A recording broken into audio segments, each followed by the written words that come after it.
स्वागत है आप सभी का। एनटीटी की क्लास में हम पढ़ रहे हैं चाइल्ड साइकोलॉजी, और जिसमें हम कर रहे हैं अपने क्वेश्चंस की प्रैक्टिस, जो कि हमसे हमारे एग्जाम में पूछे जा सकते हैं। तो एक्सपेक्टेड क्वेश्चंस की हम प्रैक्टिस कर रहे हैं, ठीक है। और पूरी बुक से हम ये प्रैक्टिस कर रहे हैं। तो शुरू करते हैं। क्वेश्चन नंबर 1, पहला प्रश्न है, बाल विज्ञान का मुख्य अर्थ क्या होता है। हमने साइकोलॉजी के बारे में पढ़ा था, ठीक है, कि साइकोलॉजी का अर्थ क्या होता है। तो बच्चों या बालकों की शारीरिक वृद्धि, बालकों की मानसिक व व्यवहारिक अध्ययन को हम कहते हैं मनोविज्ञान, या बालकों की आर्थिक स्थिति मनोविज्ञान कहलाती है, या केवल सामाजिक अध्ययन। तो बाल विज्ञान हमने पढ़ा था मनोविज्ञान। मनोविज्ञान जो मन और विज्ञान दो शब्दों से मिलकर बना है, ठीक है। साइकोलॉजी के बारे में पढ़ा था, जिसका मतलब क्या होता है कि हम इसमें किसी भी बच्चे के व्यवहार और मानसिक अध्ययन के बारे में बात करते हैं, कि किसी बच्चे के विकास की अवस्थाओं को हम पढ़ेंगे और उसके व्यवहार को हम क्या करते हैं, पढ़ते हैं, जिससे हमें यह पता लगता है कि बच्चे का विकास किस दिशा में हो रहा है। क्वेश्चन नंबर 2, वुडवर्थ के अनुसार मनोविज्ञान किसका विज्ञान है। सामाजिक क्रियाओं का, व्यक्ति की क्रियाओं और उसके वातावरण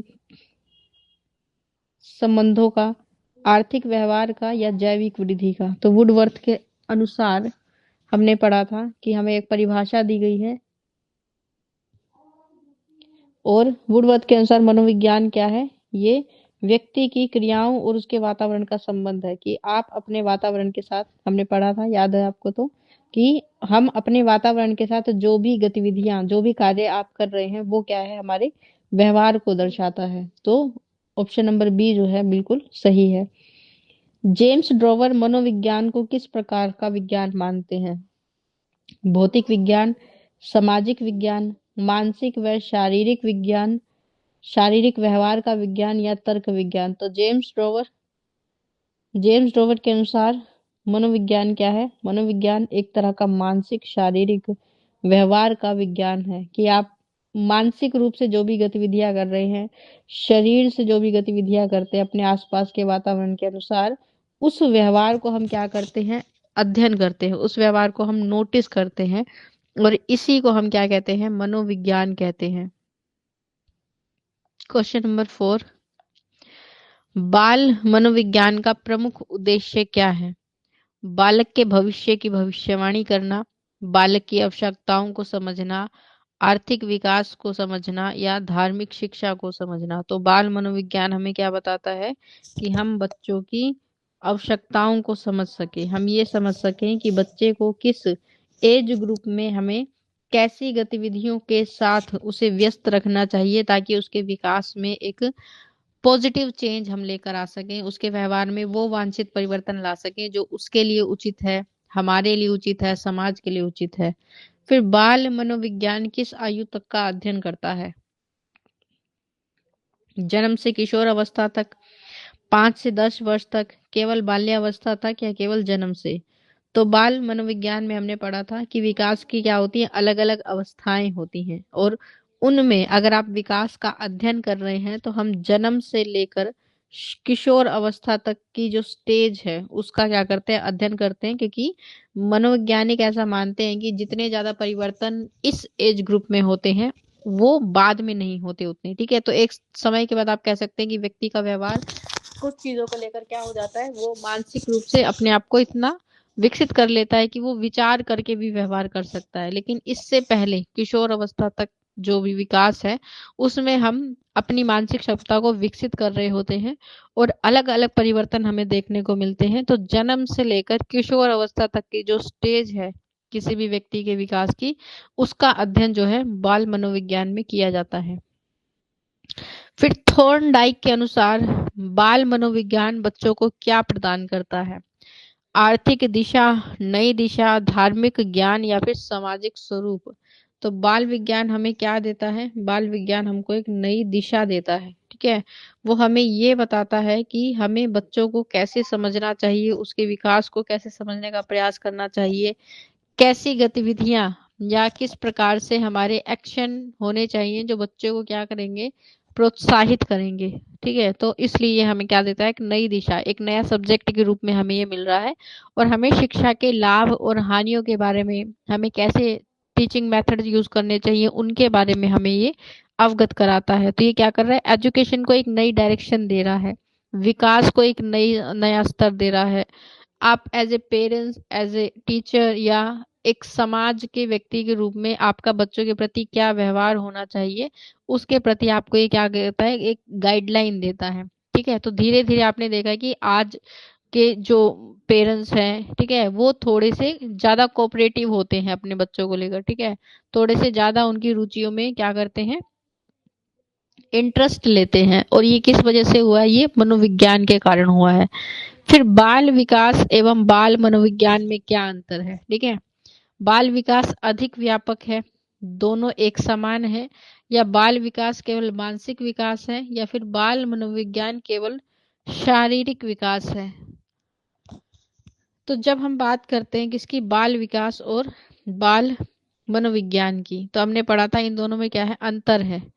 ठीक है, और ये अंतर हमें क्या बताता है, ये अंतर हमें ये बताता है कि जो बाल विकास है वो क्या है, बहुत ज्यादा व्यापक है। ठीक है, क्योंकि हमने बात की थी कि अगर आप क्या किसकी बात कर रहे हैं, अगर आप साइकोलॉजी की बात कर रहे हैं, ठीक है, अगर आप सिर्फ बाल मनोविज्ञान, चाइल्ड साइकोलॉजी की बात कर रहे हैं, तो चाइल्ड साइकोलॉजी ये कहती है कि हम क्या कर रहे हैं, किसी के बच्चे के व्यवहार का हम क्या कर रहे हैं, अध्ययन कर रहे हैं। ठीक है, जबकि बाल विकास, जो चाइल्ड डेवलपमेंट है,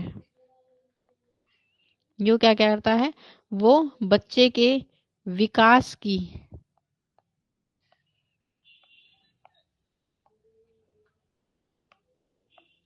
किसी भी बच्चे के विकास की अवस्थाओं का, यानी स्टेजेस का हम अध्ययन करते हैं।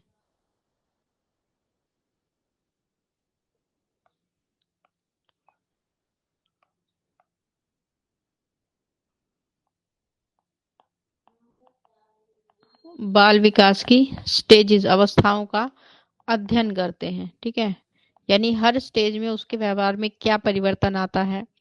ठीक है, मानसिक रूप से, शारीरिक रूप से, हर एक चीज को हम क्या करते हैं, पढ़ते हैं। तो दोनों में क्या अंतर है कि जो बाल विकास है वो व्यापक है। ठीक है, बहुत ज्यादा क्या है, उसका क्षेत्र विस्तारित है, बड़ा है। जबकि व्यवहार क्या है, व्यवहार किसी पर्टिकुलर चीज को लेकर हो सकता है कि हमने उसके लिए कोई सिचुएशन बना दी, हम उसमें उसका व्यवहार देखना चाहते हैं। या फिर व्यवहार कैसा हो सकता है, व्यवहार हमारा बनावटी भी हो सकता है कि कोई हमें देख रहा है तो हम कैसा व्यवहार कर रहे हैं, अपने विचार के आधार पर। तो इसलिए व्यवहार जो है वो क्या है, वो अलग चीज होती है। जबकि विकास की अलग अवस्थाओं हमें ये बताती हैं कि बच्चे का विकास किस दिशा में हो रहा है, पॉजिटिव में, नेगेटिव में, या फिर हम उसके विकास में परिवर्तन लाने के लिए क्या कार्य कर सकते हैं जो सही चेंज उसके व्यवहार में लेकर आएगा। फिर बाल मनोविज्ञान की कौन सी विधि बालक का व्यक्तिगत व्यवहार मापा जा सकता है। ठीक है, तो बाल मनोविज्ञान की ऐसी विधि जिसके हम व्यक्तिगत व्यवहार को माप सकते हैं, मतलब मेजर कर सकते हैं। चिकित्सात्मक विधि, नियंत्रण निरीक्षण विधि, प्रेक्षी विधि, या फिर केस अध्ययन विधि। तो किससे, नियंत्रण निरीक्षण विधि से, कि अगर आप किसी व्यक्ति के व्यवहार को मापना चाहते हैं, देखना चाहते हैं, तो आपको क्या करना होगा, उस व्यक्ति के ऊपर फोकस रखना होगा। ठीक है, उस व्यक्ति की हर एक गतिविधि को क्या करना होगा, नोटिस करना होगा। और इससे आप क्या कर सकते हैं, किसी भी व्यक्ति के व्यवहार का, व्यक्तिगत व्यवहार का क्या कर सकते हैं, मापन कर सकते हैं। फिर चिकित्सात्मक विधि का मुख्य उद्देश्य क्या होता है, सामाजिक विकास करना, असामान्य व्यवहार की पहचान करना, आर्थिक अध्ययन करना, या बुद्धि का परीक्षण लेना। तो चिकित्सात्मक विधि हमने पढ़ा था कि बाल मनोविज्ञान में बहुत सारी ऐसी विधियां हैं जिसके आधार पर हम किसी व्यक्ति के व्यवहार का अध्ययन कर सकते हैं। ठीक है, और वो अध्ययन हम अलग अलग चीजों के लिए करते हैं। तो किसी व्यक्ति के असामान्य व्यवहार का क्या कारण है, इसका पता लगाने के लिए हम क्या करते हैं, चिकित्सात्मक विधि का इस्तेमाल करते हैं। मतलब डॉक्टर जो है अलग अलग तरह के टेस्ट कर सकते हैं। ठीक है, अलग अलग तरह की जांच कर सकते हैं, और इस आधार पर वो इस चीज का पता लगाते हैं कि किसी व्यक्ति के व्यवहार में जो असामान्य व्यवहार है, मतलब जो सामान्य व्यवहार से अलग व्यवहार आपको दिख रहा है, उसके होने का क्या कारण है। क्वेश्चन नंबर 10,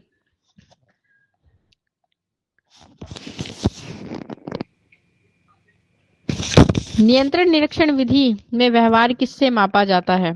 टेस्ट के द्वारा, सिस्टमैटिक शीट के द्वारा, प्रेक्षण के द्वारा या फिर साक्षात्कार के द्वारा।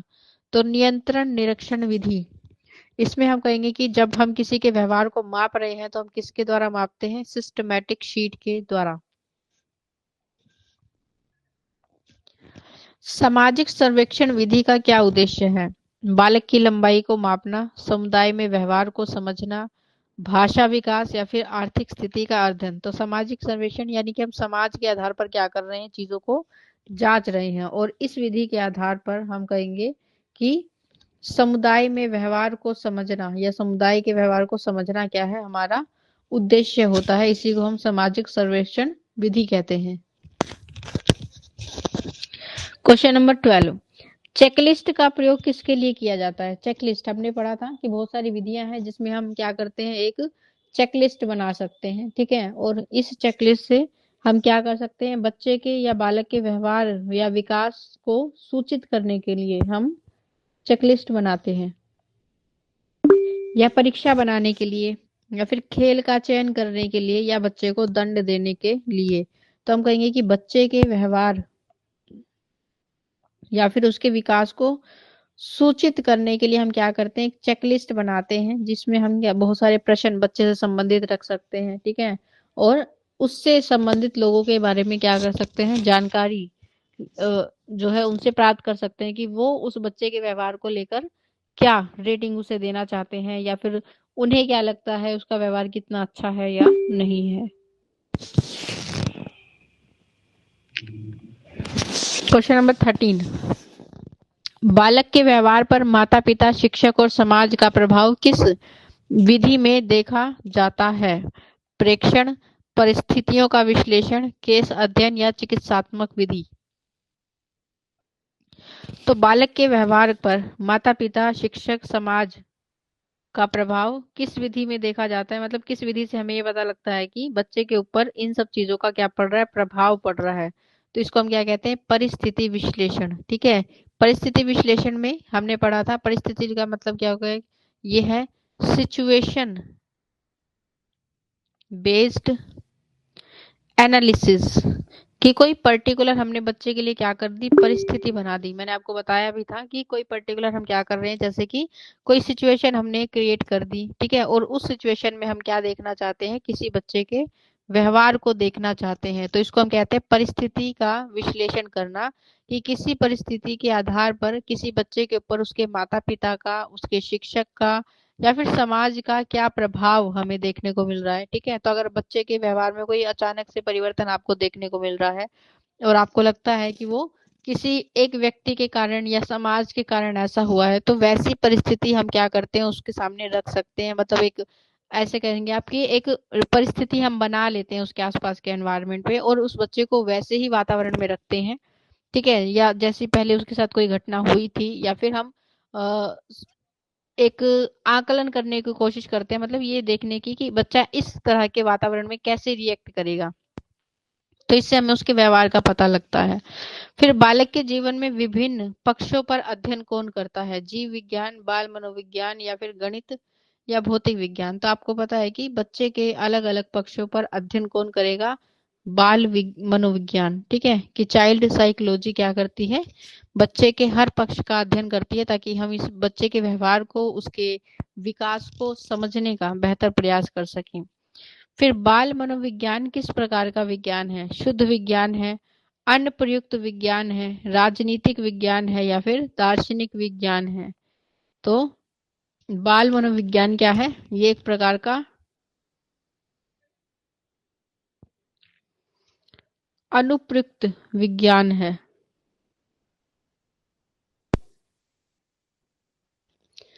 बाल मनोविज्ञान का अध्ययन क्यों आवश्यक है,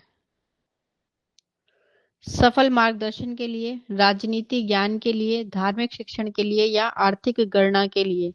तो बाल मनोविज्ञान का अध्ययन क्यों आवश्यक है? ताकि हमें क्या मिले, एक सफल मार्गदर्शन मिले। अगर आपको स्वयं ज्ञान होगा बाल मनोविज्ञान का, तभी आप बच्चों को क्या कर सकते हैं, सही गाइडेंस दे सकते हैं। जब तक आपको यही नहीं पता कि बच्चे का विकास, बच्चे की परिस्थितियां कैसी हो सकती हैं, उनका व्यवहार कैसा हो सकता है, आप उसे एक अच्छी गाइडेंस नहीं दे सकते। फिर बालक के व्यवहार को प्रभावित करने वाला प्रमुख कारक कौन सा हो सकता है? समाज, मौसम, रंग या खेल? तो बालक के व्यवहार को सबसे ज्यादा क्या प्रभावित करता है? हमारा वातावरण, ठीक है। और ये वातावरण कहाँ होता है? हमारे समाज में, ठीक है। तो समाज में मैंने आपको पहले ही बताया था, समाज किसी एक व्यक्ति को नहीं दर्शाता, ना ही उन लोगों को दर्शाता है जो आपके आसपास हैं, ठीक है। समाज से क्या मतलब होता है कि समाज में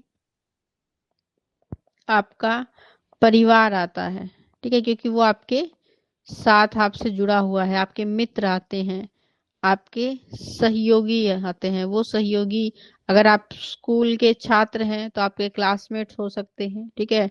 अगर आप काम करते हैं तो वो आपके जो सहयोगी या फिर जो मित्र हैं, जो आपके साथ काम करते हैं, आपकी जो टीम है, वो लोग हो सकते हैं। तो मतलब एक व्यक्ति को जितने लोग जानते हैं उसके आसपास के वातावरण में, जैसे आप किसी गांव में रहते हैं तो वहां के लगभग लोग आपको जानते होंगे, ठीक है।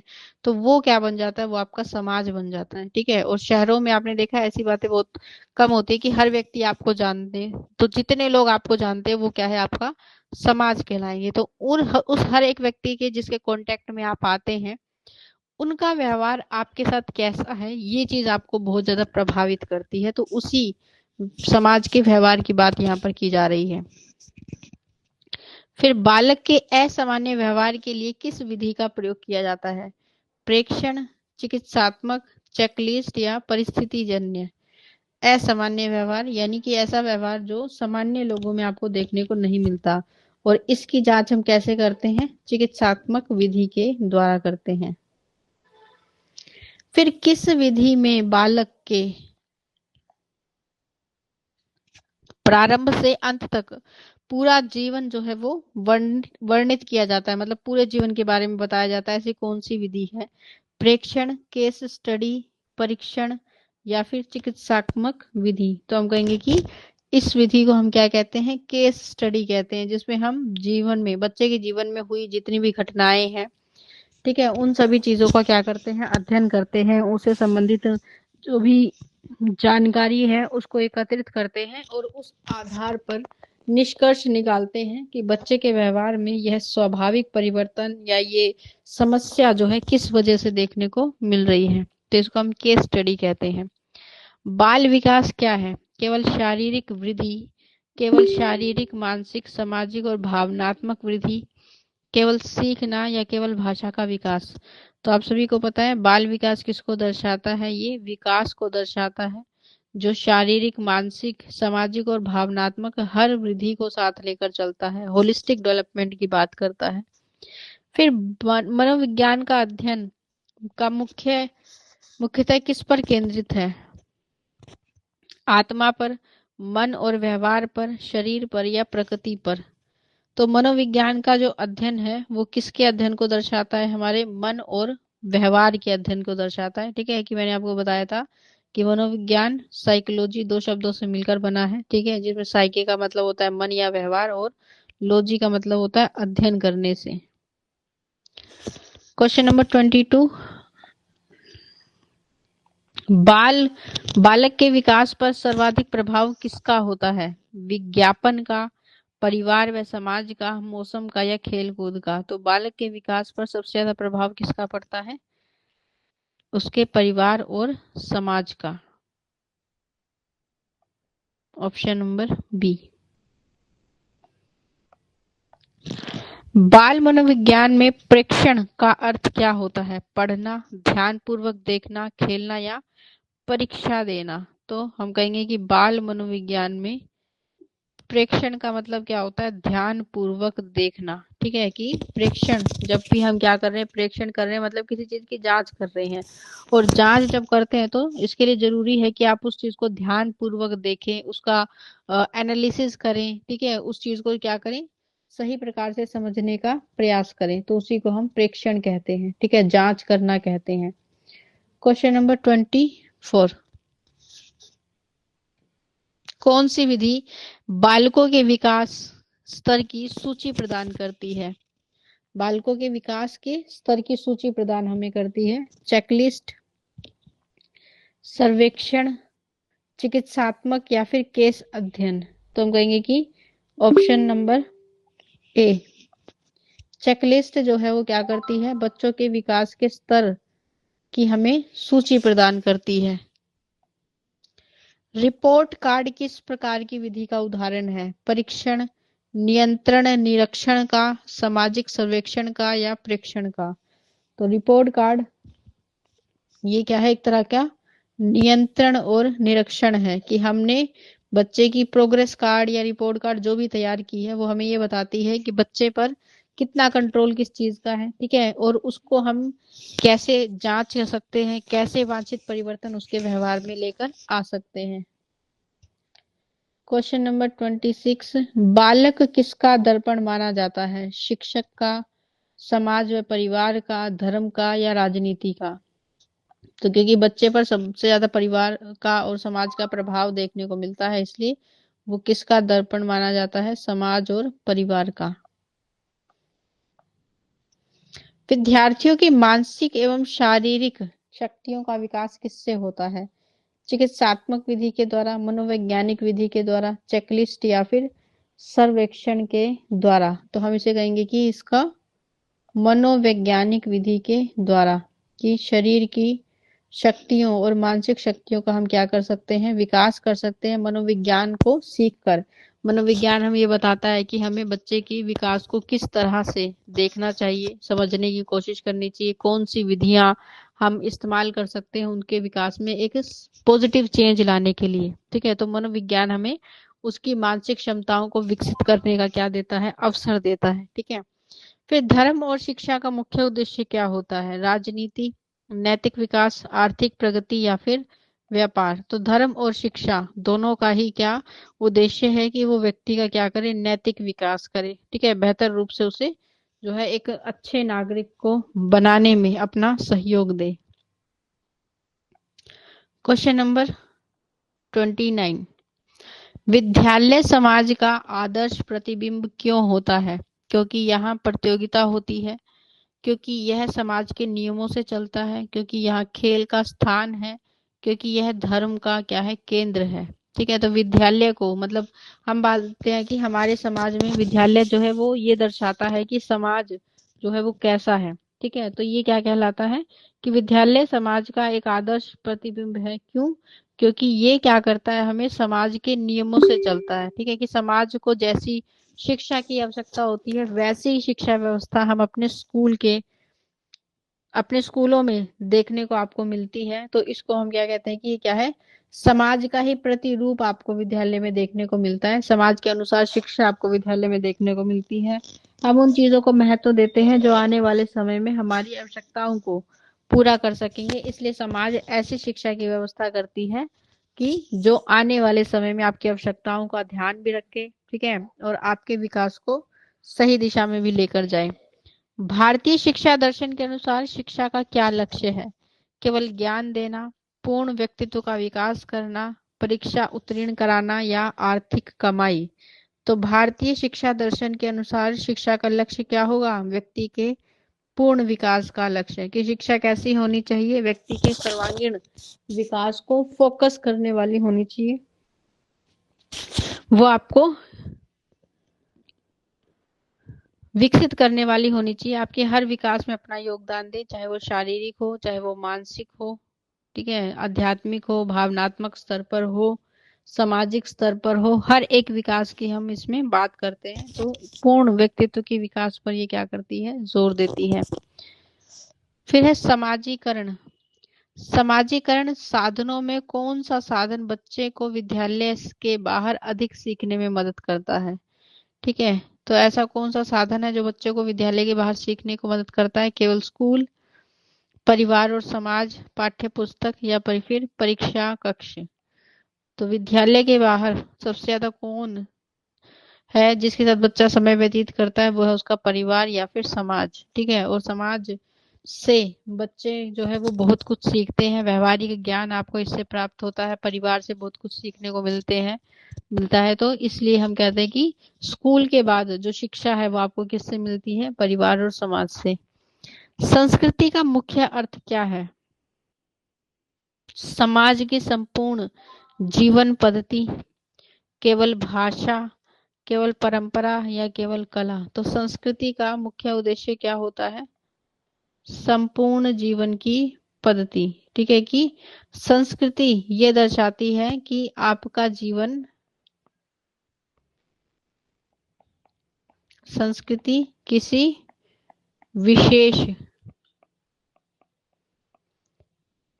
क्षेत्र के जीवन को दर्शाती है। ठीक है, तो जो भी संस्कृति है आपकी वो ये दर्शाती है कि आप जिस क्षेत्र में रहते हैं वहाँ की परंपराएं क्या हैं, वहाँ के रीति रिवाज कैसे हैं, वहाँ की संस्कृति क्या है, किस प्रकार के लोकगीत वहाँ गाए जाते हैं, किस प्रकार का भोजन या पोषण वहाँ पर उपलब्ध है, कैसी फसलें वहाँ उगाई जाती हैं, ये सब क्या है, आपकी संस्कृति को दर्शाती है। तो समाज की संपूर्ण जीवन पद्धति हमारी संस्कृति के बारे में बताती है।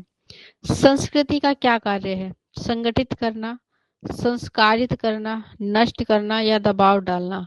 तो संस्कृति का कार्य क्या होता है? संस्कृति का कार्य है कि वो आपको क्या करे, संस्कारित करे। ठीक है, ताकि आप अपना भी, अपनी संस्कृति का तो सम्मान करें, लेकिन इसके साथ साथ आप दूसरी संस्कृति के बारे में भी जानकारी प्राप्त करें, दूसरी संस्कृति का भी आप क्या करें, अध्ययन करें, उसके प्रति भी आपके मन में क्या होना चाहिए, सम्मान होना चाहिए। ठीक है, तो संस्कृति संस्कार देने के लिए आपको कार्य करती है।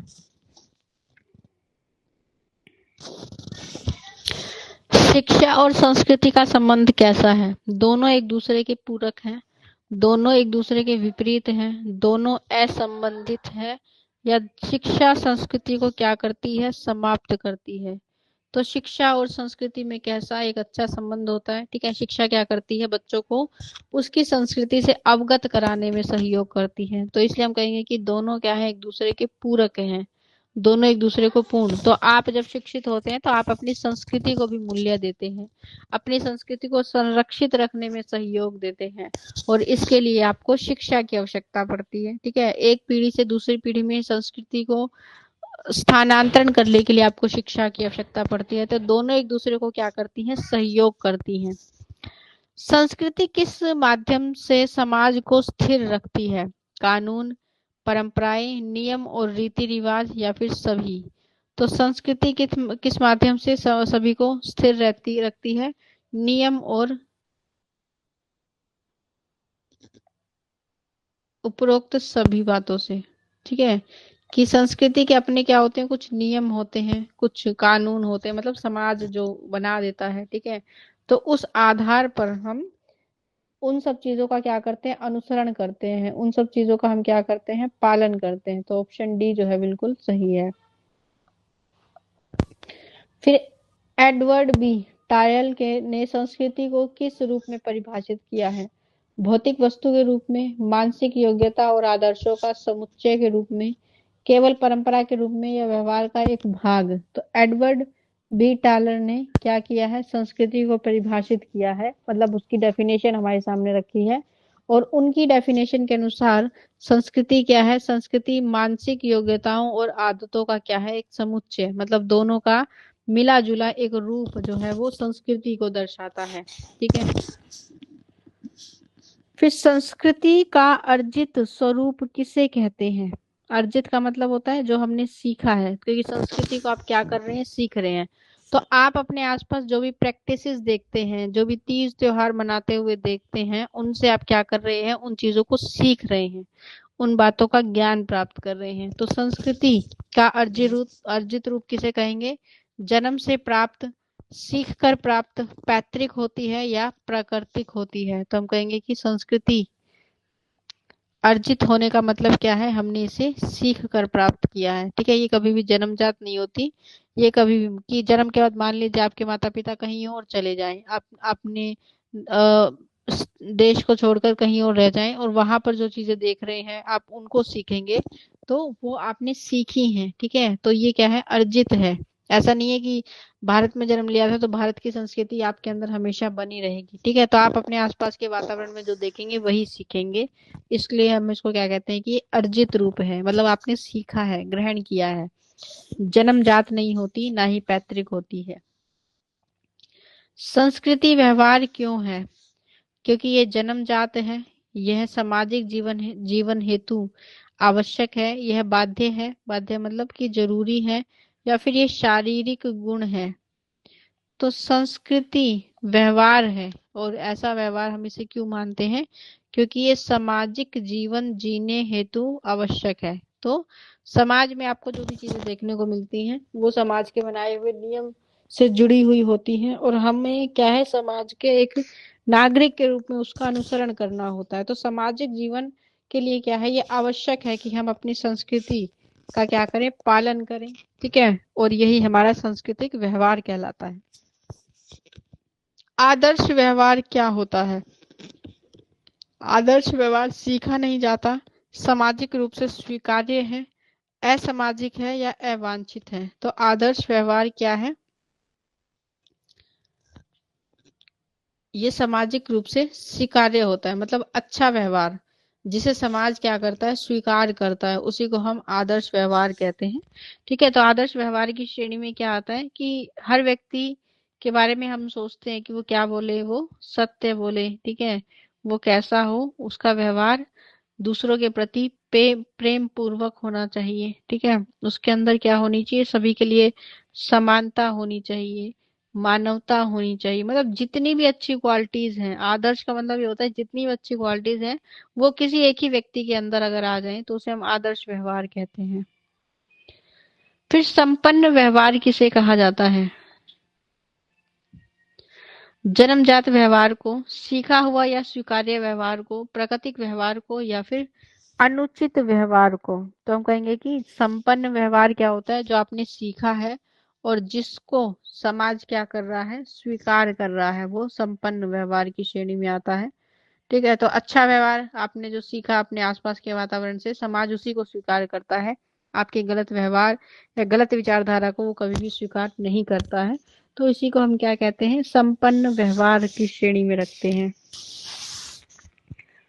क्वेश्चन नंबर 41, शिक्षा, संस्कृति और व्यक्तित्व में क्या समानता है? तीनों चीजों में क्या आपको जो है सिमिलैरिटी नजर आती है? तो शिक्षा सभी सजीव जैविक है। ठीक है, सभी विकास से संबंधित है, सभी स्थिर है, या सभी असंबंधित है। तो आप ये देखेंगे शिक्षा, संस्कृति और व्यक्तित्व सभी क्या है, विकास से संबंधित है। ठीक है, कि शिक्षा अगर आप ग्रहण कर रहे हैं, एजुकेशन आप ले रहे हैं, तो इससे क्या होगा, इससे आपका व्यक्तित्व विकसित होगा। ठीक है, संस्कृति, संस्कृति अपने आसपास के एनवायरनमेंट में जो भी चीजें आप देखते हैं, उससे जो भी अनुभव आपने प्राप्त किया, इससे क्या आएगा, आपके व्यवहार में एक परिवर्तन आएगा, और ये परिवर्तन भी क्या करेगा, आपको विकसित करेगा, आपके समाज को विकसित करेगा। ठीक है, और व्यक्तित्व की जब हम बात करते हैं, पर्सनैलिटी, ठीक है, तो ये क्या है, ये योग है किसका, हमारी मानसिक व शारीरिक गतिविधियों का। ठीक है, और इसमें शिक्षा हमारे शरीर और मानसिक दोनों परिवर्तन को लेकर आती है, संस्कृति भी हमारी शारीरिक और मानसिक दोनों परिवर्तन के लिए उत्तरदायित्व है। तो इसलिए हम कहेंगे कि इन तीनों में क्या है, एक संबंध है, और वो संबंध किसका है, विकास का। कि तीनों ही चीजें आपके विकास में क्या करेंगी, योगदान करेंगी, आपके विकास को बेहतर बनाने की कोशिश करेंगे। फिर विकास का क्या अर्थ है, वृद्धि, परिवर्तन, स्थिरता या आराम। तो विकास का अर्थ क्या होता है, वृद्धि करना। ठीक है, विकास क्या है, वृद्धि को दर्शाता है। विकास की प्रक्रिया कैसी होती है? क्वेश्चन नंबर 43, एकांगी होती है, बहुआयामी होती है, रुक रुक कर होने वाली होती है, या मानसिक तक सीमित होती है। तो हम कहेंगे कि जो विकास है, विकास कैसा होता है, बहुआयामी होता है। ठीक है, मतलब कि बहुत सारे इसमें आपको क्या देखने को मिलते हैं, बहुत सारे इसमें आपको विकास देखने को मिलते हैं। ठीक है, तो इसमें आपको शारीरिक विकास भी देखने को मिलेगा, मानसिक विकास भी देखने को मिलेगा, आपके संज्ञानात्मक विकास की भी बात यहाँ पर होती है, आपके भावनात्मक विकास की बात होती है। ठीक है, आपके नैतिक विकास की बात हम करते हैं, धार्मिक विकास की बात होती है, हर मतलब बहुआयामी, मतलब हर विकास को हम फोकस कर रहे हैं। तो विकास की प्रक्रिया कैसी है, बहुआयामी। किसी एक चीज को फोकस करके आपके विकास की बात बिल्कुल भी नहीं की जाती है। हर क्षेत्र पर हम क्या करते हैं, ध्यान केंद्रित करते हैं। जैसे आपको बहुत सारे विषय पढ़ाए जाते हैं। ठीक है, आपने देखा है कि स्कूल में जब आप शिक्षा ग्रहण करते हैं तो बहुत सारे क्या है, सब्जेक्ट आपके पाठ्यक्रम का क्या है, हिस्सा है। और ये सब्जेक्ट्स क्या करेंगे, आपके अंदर एक बेसिक जर्नल नॉलेज को क्रिएट करते हैं। ठीक है, और ये जनरल नॉलेज कहाँ काम आती है, आपके जीवन में काम आती है। ठीक है, जीवन को विकसित करने में सहयोग देती है, ताकि लोग आपको भ्रमित ना कर सके, आपके अधिकारों का हनन ना हो, कोई आपको शोषण ना कर सके। तो ये सारा व्यवहारिक ज्ञान आपको प्राप्त होता है। विकास की विशेषता क्या है, केवल शारीरिक होता है, केवल मानसिक होता है, सतत होता है या स्थिर होता है। तो विकास की प्रक्रिया कैसी है, सतत। सतत का मतलब क्या होता है, सतत का मतलब है कि लगातार,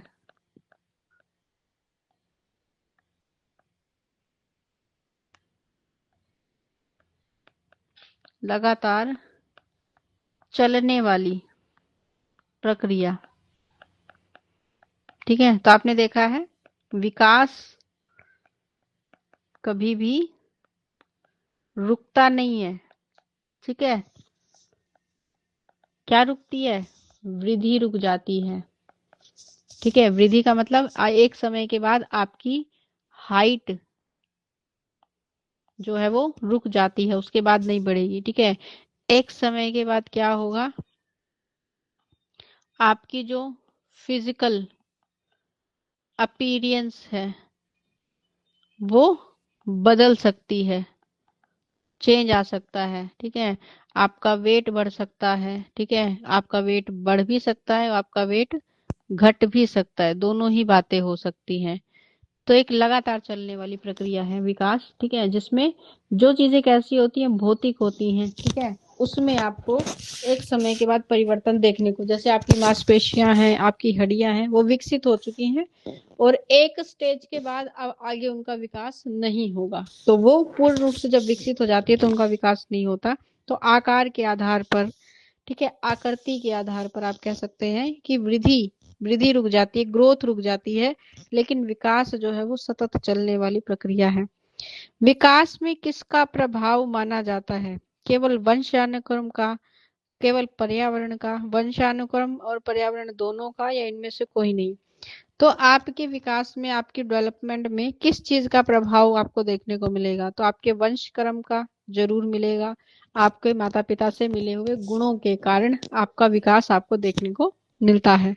लेकिन उसके साथ साथ पर्यावरण का भी क्या मिलता है, आपके ऊपर प्रभाव है। तो आपको अगर अच्छा वातावरण मिला है, अच्छी आपको पोषण तत्व मिलते हैं, अच्छी आपको चिकित्सा के साधन मिलते हैं, तो आपका विकास अलग दिशा में होगा। लेकिन अगर आपको ऐसे साधन नहीं मिलते हैं, ठीक है, तो हो सकता है आप किसी बीमारी का शिकार हो सकते हैं, उससे आपका विकास प्रभावित हो सकता है आपको पोषण सही नहीं मिला तो आपका शरीर जो है वो कम विकसित रहा या नहीं उतना विकसित हो पाया, तो वो आप पर प्रभाव डालते हैं। फिर हैरिसन और सैसल के विकास के दो रूपों में बांटा है। कौन कौन से हैं वो, वंशक्रम और पर्यावरण, जैविक और सामाजिक, वृद्धि और परिपक्व, सरल और जटिल। तो हम कहेंगे कि हैरिसन और सैसल ने विकास को दो रूपों में बांटा है, और वो दो रूप कौन से होते हैं, वृद्धि और परिपक्वता। ठीक है, वृद्धि को हम क्या कहते हैं, ग्रोथ एंड परिपक्वता मतलब कि मैच्योरिटी। विकास के समान प्रतिमान न होने का अर्थ क्या है?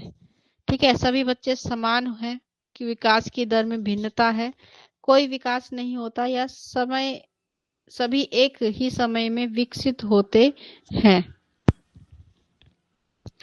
तो विकास के प्रतिमान समान है, इसका अर्थ है विकास की दर जो है वो कैसी होती है, भिन्न, मतलब हर व्यक्ति में विकास का रेट जो है वो अलग अलग हो सकता है। ठीक है, कि जैसे शारीरिक रूप से, मानसिक रूप से आपकी अपनी गति है आगे बढ़ने की या फिर चीजों को सीखने की, तो हर व्यक्ति में ये रेट सिमिलर नहीं हो सकता। ठीक है, इसको हम प्रतिमान न समान होने को मानते हैं। व्यवहारिक विकास किस पर निर्भर करता है? केवल परिवार पर, सामाजिक एवं जैविक कारक पर, विद्यालय पर, वातावरण रहित पर। ठीक है, तो व्यवहारिक विकास किस पर निर्भर करता है? सामाजिक और जैविक कारण पर।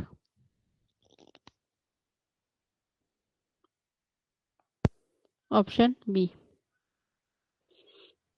ठीक है, आपके व्यवहार में जो भी परिवर्तन आपको देखने को मिलता है वो समाज के व्यवहार के आधार पर भी हो सकता है, और आपके आसपास के जो चीजें हैं, जो सजीव चीजें होती हैं, जैविक कारण मतलब कि जो जीने के लिए उपयोगी है, उस कारण से भी हो सकता है।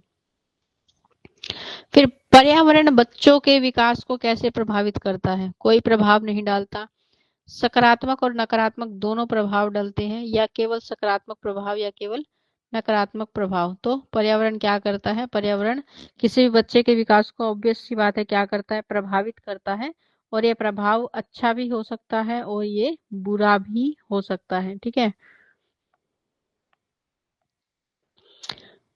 फिर है व्यवस्थित परिवर्तन किसका गुण है? विकास का, वृद्धि का, समाजीकरण का या संस्कृति का? तो व्यवस्थित परिवर्तन किसका गुण है? हमारे विकास का। ठीक है, कि विकास हमेशा कैसा होता है? व्यवस्थित होता है, एक क्रम में चलता है। पहले आप छोटी चीजों को सीखते हैं, फिर बड़ी चीजों को सीखते हैं। तो इसमें क्या कर रहे हैं हम? एक रेगुलरिटी को फॉलो कर रहे हैं, लगातार निरंतर आपके अंदर बदलाव आता जाएगा। किस आधार पर? जैसी चीजें आप सीखते जाएंगे उस आधार पर। फिर है विकास किस आयु तक चलता है? बचपन, किशोर अवस्था, संपूर्ण जीवन या फिर वयस्क अवस्था के कारण?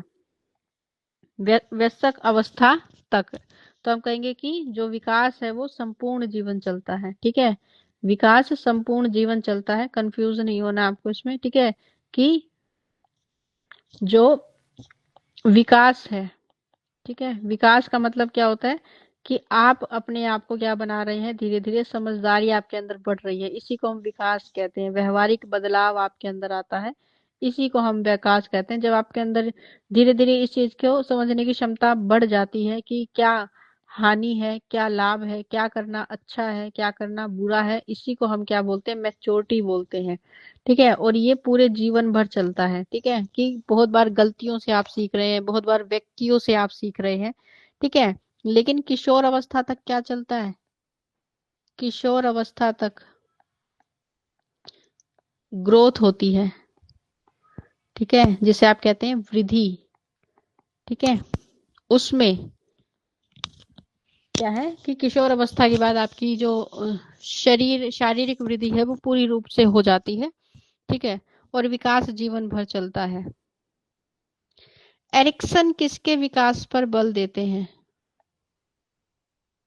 संपूर्ण सामाजिक और भावनात्मक विकास पर, केवल शारीरिक विकास पर, केवल मानसिक विकास पर, या फिर केवल भाषा के विकास पर? तो हम कहेंगे एरिक्सन की हमने थ्योरीज पढ़ी थी, याद होंगी आपको। ठीक है, और उन थ्योरीज में एरिक्सन कहते हैं कि विकास जो है वो संपूर्ण सामाजिक और भावनात्मक दोनों को दर्शाता है। ठीक है, तो इसलिए सामाजिक और भावनात्मक दोनों आधार पर हम क्या करते हैं? विकास को दर्शाते हैं। एरिक्सन के अनुसार विकास किस पर आधारित है? केवल वंश क्रम पर, केवल समाज पर, व्यक्ति और उसके परिवेश पर, या फिर केवल परिवार पर? तो एरिक्सन ये मानते हैं कि जो विकास है वो व्यक्ति और उसके परिवेश पर आधारित होता है। ठीक है, कि कोई व्यक्ति जो है उसके आसपास जो भी उसका पारिवारिक वातावरण है, जैसा भी उसका रहन सहन है, उसके आधार पर उसका विकास होता है। एरिक्सन के सिद्धांत का केंद्र क्या है? मनोवैज्ञानिक संघर्ष, शारीरिक वृद्धि, पर्यावरण या भाषा। तो एरिक्सन का जो सिद्धांत है, इसमें उन्होंने क्या किया है? मनोवैज्ञानिक संघर्ष को दर्शाया है। एरिक्सन के अनुसार विकास की आधारशिला क्या होती है? विकास, विश्वास और अविश्वास, प्रतियोगिता, बल, संदेह। तो एरिक्सन की हमने बहुत सारी बातों के बारे में पढ़ा था, आपको याद होगा, जिसमें हम ट्रस्ट मिसट्रस्ट की बात करते हैं कि बच्चा एक स्टेज में सबसे पहले आपके ऊपर विश्वास करना सीखता है, तो विश्वास वर्सेस अविश्वास उसके अंदर होता है, तो धीरे धीरे क्या है, वो आपके ऊपर एक ट्रस्ट बनाता है। ठीक है, तो ये क्या है, एरिक्सन की अनुसार विकास की क्या है, एक आधारशिला है, जिसमें विकास और विश्वास और अविश्वास की बात की जाती है। फिर है, एरिक्सन ने विकास के कितने चरण बताए थे? 5, 6, 7 या 8? तो आपको याद होना चाहिए, एरिक्सन ने विकास के कितने चरण बताए थे? 8। एरिक्सन सिद्धांत किस प्रकार का सिद्धांत है? मनोवैज्ञानिक और सामाजिक, व्यवहारवादी या फिर जैविक? तो एरिक्सन का जो सिद्धांत है, हमने पढ़ा था, ये सिगमंड फ्राइड के विचारों से बहुत ज्यादा क्या थे, प्रभावित थे, इसलिए इनका जो सिद्धांत है वो मनोवैज्ञानिक और सामाजिक दोनों आधारों पर है। फिर एरिक्सन किस पर अधिक बल देते हैं? सामाजिक समायोजन पर, वंशक्रम पर, मानसिक बल पर या फिर आर्थिक स्थिति पर? तो जो एरिक्सन है वो सबसे ज्यादा बल किस पर देते हैं? सामाजिक समायोजन पर, कि समाज के साथ एक संतुलन बनाना हमारे लिए बेहतर और जरूरी होता है। एरिक्सन के अनुसार बच्चों को विकास हेतु क्या करना चाहिए? कठोर वातावरण, मनोवैज्ञानिक बाधाओं से मुक्ति, दंड या अलगाव? तो एरिक्सन के अनुसार बच्चों के विकास के लिए क्या जरूरी है? मनोवैज्ञानिक बाधाओं से उसे मुक्त करना। क्वेश्चन नंबर 60, विकास का प्रमुख प्रकार कौन सा है? शारीरिक, मानसिक और सामाजिक, केवल शारीरिक, केवल मानसिक या फिर केवल सामाजिक? तो हम कहेंगे विकास का प्रमुख प्रकार क्या होता है? सामाजिक, मानसिक और शारीरिक, तीनों होते हैं। विकास की प्रक्रियाओं में कौन सी विशेषता शामिल नहीं है? निरंतरता, समानता, क्रमबद्धता या सार्वभौमिकता? तो ये क्या है? विकास की विशेषताएं हैं, लेकिन इन विशेषताओं में से कौन सी एक विशेषता जो है वो विकास की नहीं है? तो निरंतरता, लगातार चलता है, बिल्कुल ठीक है। समानता, आपको लगता है समानता होती है? क्रमबद्धता, क्रम में तो चलता है कि पहले हम धीरे धीरे छोटी चीजें सीखते हैं फिर बड़ी चीजें सीखते हैं। सार्वभौमिक मतलब यूनिवर्सल है, हर जगह विकास एक ही प्रकार से होता है। ठीक है, ऐसा नहीं है कि पहले बच्चा कहीं पर भागना सीख रहा है, कहीं और पहले बच्चा कुछ और सीख रहा है, सबका समान होता है, लेकिन समानता नहीं होती। समानता मतलब सबका रेट अलग अलग होता है। ठीक है, कि कोई बच्चा अगर 1 ही वर्ष का है तो जरूरी नहीं वो 1 वर्ष में चलना या खड़ा होना सीख जाए, उसकी अपनी क्षमता है, विकसित होने की रेट उसका अलग है, तो उस आधार पर ये विकास की विशेषता में शामिल नहीं है। व्यवहार में परिवर्तन विकास है, यह किसकी परिभाषा है? टाइलर की, एरिक्सन की, साइसल की या फिर हैरिसन की?